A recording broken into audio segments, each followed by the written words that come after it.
안녕하세요. 오늘 저희가 함께 살펴볼 내용은 누가복음 8장 1절에서 3절입니다. 보통 이런 구절 보면 하나님 나라나 복음 이런 큰 주제에 집중하게 되잖아요. 네, 그렇죠. 그런데 오늘은 자료는 좀 다른 시각을 제시합니다. 아주 일상적인 두 단어, 바로 두루와 함께에 주목하고 있어요. 두루와 함께요? 그냥 구사 같은데 이게 왜 중요할까요? 이게 생각보다 깊은 의미를 담고 있습니다. 예수님 사역의 어떤 내용, 무엇을 전했는지도 중요하지만 어떻게 전했는지 그 방식과 공동체의 성격을 이 두 단어가 잘 보여주거든요. 오, 방식과 성격이요? 흥미롭네요. 네. 그래서 오늘은 이 두루와 함께라는 키워드를 통해서 예수님 사역의 그 역동적인 모습, 그리고 이게 오늘 우리에게 어떤 의미가 있을지 좀 더 깊이 들어가 보려고 합니다. 좋습니다. 그럼 첫 번째 키워드 두루부터 시작해 볼까요? 예수님이 여러 성과 마을을 두루 다니셨다. 이건 어떤 의미로 봐야 할까요? 네.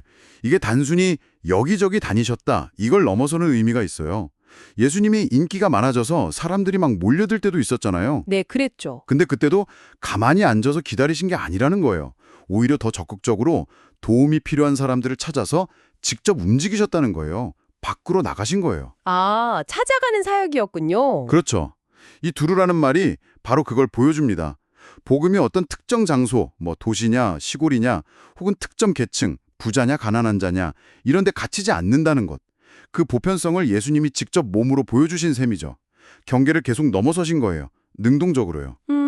수동적으로 기다린 게 아니라 경계를 넘어서 적극적으로 다가갔다. 이게 두루의 핵심이군요. 네, 맞습니다. 복음은 모든 사람에게 또 모든 곳에 필요하다는 걸 행동으로 보여주신 거죠. 그렇군요. 자, 그럼 두 번째 키워드 함께로 넘어가 보죠. 예수님 곁에 12제자뿐 아니라 여러 여성들도 함께 했다고 나오는데요. 네, 이 함께가 또 정말 놀라운 지점입니다. 그냥 각자 예수님 따라다닌 게 아니고요. 중요한 건 예수님과 함께 함으로써 결과적으로 그 사람들이 서로 함께하게 되었다는 점이에요. 서로 함께하게 되었다. 네. 근데 그 구성원들을 보면 와, 이게 정말 쉽지 않았을 거란 생각이 들어요. 제자들 안에도 보면 어부 출신들이 있었지만 동시에 로마에 아주 격렬하게 저항했던 열심당원 시므온이라는 사람이 있었거든요. 네네, 있었죠. 근데 그 그룹 안에 로마의 협력자로 여겨지던 세리, 그러니까 세금 징수원 마태도 같이 있었던 거예요. 와, 로마에 저항하는 사람이랑 로마 편에 섰던 사람이 한 그룹이에요. 그게 가능한가요? 정말 상상하기 힘든 조합이죠.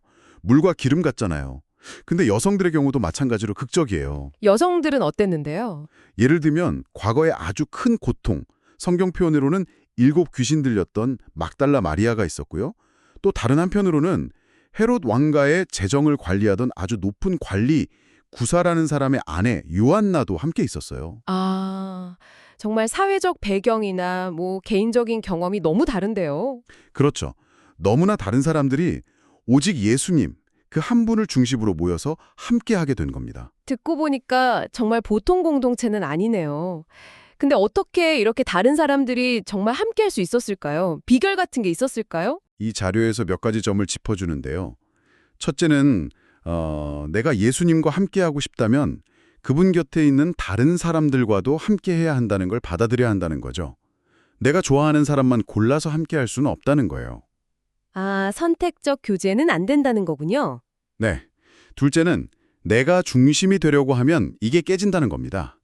예수님을 중심으로 두고 나는 그분을 돕는 조력자, 섬기는 자리에 서는 거죠. 조력자의 자세. 그리고 마지막으로는 각자 자기가 가진 것으로 기여하는 거예요. 본문에 보면 여성들이 자기들의 소유로 섬겼다고 나오잖아요. 각자 할 수 있는 역할, 그걸 다 하는 거죠. 그렇군요. 흔히 종교 공동체 하면 좀 배타적일 거라는 생각도 하는데 오히려 초기 모습은 굉장히 포용적이었네요. 네, 맞아요. 그래서 기독교가 특정 지역이나 문화를 넘어서 전 세계로 퍼져나갈 수 있었던 어떤 저력 중 하나가 바로 이런 포용성에 있지 않았나 그렇게 보기도 합니다. 자, 그러면 이 두루와 함께해서 우리가 또 발견할 수 있는 점이 있을까요? 이 자료가 또 흥미로운 지적을 하는데요. 예수님조차도 이 사역을 위해서 다른 사람들의 도움이 필요했다는 거예요. 재정적 후원이라든지 섬김 같은 거요. 예수님도 도움이 필요했다고요? 그건 좀 의외인데요? 그렇죠. 근데 생각해보면 하물며 예수님도 그러셨다면 우리 같은 사람들은 어떻겠냐는 거죠. 서로의 도움이 정말 절대적으로 필요하다는 걸 깨닫게 해줍니다. 아, 서로 연결되어 있고 도움이 필요하다는 점. 또 다른 건 없나요? 또 하나 중요한 건 누구와 함께 하느냐, 이게 인생을 정말 근본적으로 바꾼다는 점이에요. 네, 예를 들어 제자들이 계속 어부들만이랑 있었다면 그들의 삶은 아마 예측 가능했을 거예요. 그냥 어부의 삶이었겠죠.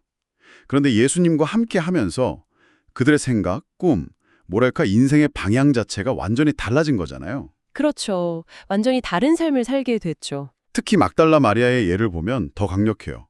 귀신에게 사로잡혀서 정말 비참한 삶을 살았는데 예수님께 붙들리니까, 예수님과 함께하게 되니까 완전히 새로운 복된 인생으로 변화되었다는 걸 보여주죠. 아, 누구와 함께 하는지가 정말 중요하군요. 네, 아주 결정적인 거죠.